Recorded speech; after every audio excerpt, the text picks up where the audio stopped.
آداب معاشرت کا خلاصہ ہے یہ حدیث۔ آقا کریم نے ارشاد فرمایا اتنی دیر تک کوئی شخص کامل مومن نہیں ہو سکتا جب تک وہ اپنے مومن بھائی کے لیے وہ پسند نہ کرے جو اپنے لیے پسند کرتا ہے۔ ایک اچھا معاشرہ تشکیل دینے کے لیے آپ کو کوئی رہنما اصول چاہیے گا تو اس سے بہتر آپ کو کوئی اصول نہیں ملے گا۔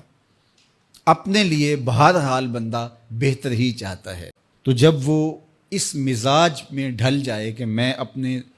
مومن بھائی کے لیے، اپنے معاشرے کے دوسرے افراد کے لیے بھی وہی چاہوں گا، تو پھر مجھے بتاؤ کہ معاشرے کے اندر پھیلتی ہوئی روحانی بیماریاں، حسد، حقد، بغض، کینہ، نفرت، ایک دوسرے کو نیچا دکھانا، تکبر، رعونت، غرور، یہ ساری چیزیں یہ کہیں آپ کو نظر بھی نہیں آئیں۔ صرف اسی حدیث کو اپنا امام بنا لیا جائے اور اپنا منشور حیات مان لیا جائے۔ محمد بن حنفیہ رضی اللہ تعالیٰ عنہ حضرت علی المرتضیٰ رضی اللہ تعالیٰ عنہ کے فرزند ہیں، لیکن حضرت سیدہ فاطمہ الزہرا سلام اللہ علیہا سے نہیں ہیں، اور حضرت امام حسن رضی اللہ تعالیٰ عنہ حضور علیہ الصلوۃ والسلام کے نواسے، تو بھائی آپس میں، تو دونوں میں کسی معاملے میں شکر رنجی ہو جاتی ہے۔ شکر رنجی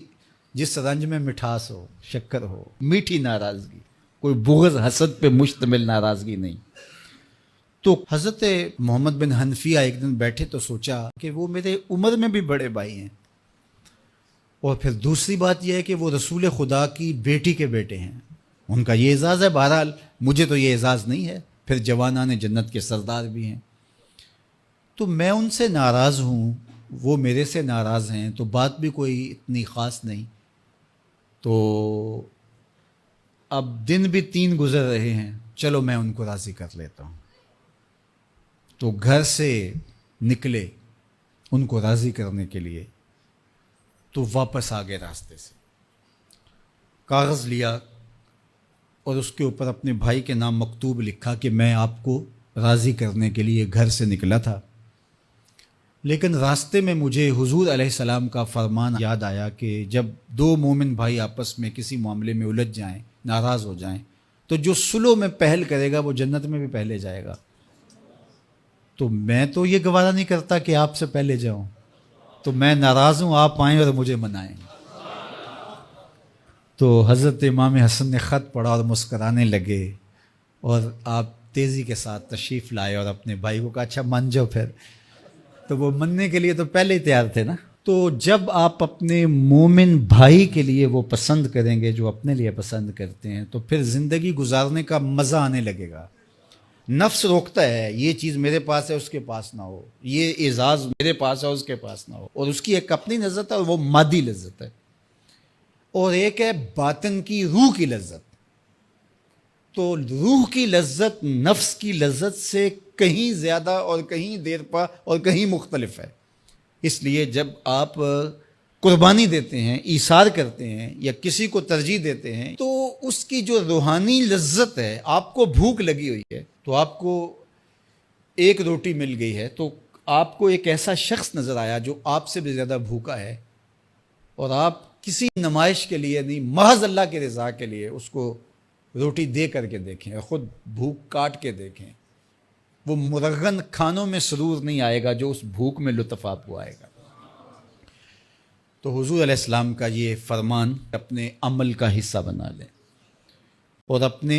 بھائیوں سے، جو خونی رشتے سے جڑے ہوئے بھائی ہیں، وہاں سے شروع ہو کر کے پورے معاشرے کے اندر اس کا عملی نفاذ کریں۔ آپ کو اتنا سرور آئے گا اور باطن میں اتنا نور آئے گا، اور اس قدر معاشرے میں خوبصورتی کی بنیاد پڑے گی۔ اور اگر ہم آج اس حدیث کو اپنے لیے خضر راہ بنا لیں تو یہ اس پہ عمل کرنا کوئی مشکل نہیں ہے۔ یہ آپ ابھی سے جب اٹھیں گے تو اپنے ساتھ والے کو ترجیح دے دیں گے کہ پہلے یہ گزر جائے، تو ابھی سے شروع ہو جائے گا یہ کام۔ تو یہ آپ گھر میں اپنے بچوں کے ساتھ، اپنی بیوی کے ساتھ، روزمرہ کی زندگی میں جہاں ملازمت کر رہے ہیں، کاروبار کر رہے ہیں، جن دوستوں کے ساتھ کھیل رہے ہیں حتیٰ کہ، تو یہ وہ چیز ہے کہ اس کا آغاز عمل سے پہلے سوچوں سے شروع ہو جاتا ہے، کہ آپ کسی کے لیے اچھا سوچنا شروع کرتے ہیں، جو اپنے لیے سوچتے ہیں وہ اپنے بھائی کے لیے بھی سوچیں۔ ہمارے بزرگ فرمایا کرتے تھے کہ کسی کے ساتھ دوستی کا ایک حق یہ بھی ہے کہ اس کی آخرت کے لیے سوچا جائے کہ یہ میرا دوست ہے تو دنیا میں میرے ساتھ ہے تو حشر میں بھی جنت میں میرے ساتھ ہو. تو اس کی ہدایت کے لیے اگر نماز نہیں پڑھتا تو اس کو نماز کی طرف لے کر آئیں. اگر اس کے معاملات کے اندر خرابیاں ہیں تو ان کو دور کرنے کی کوشش کریں اور اس کو آہستہ آہستہ اچھائی کا خوبہ بنا لیں.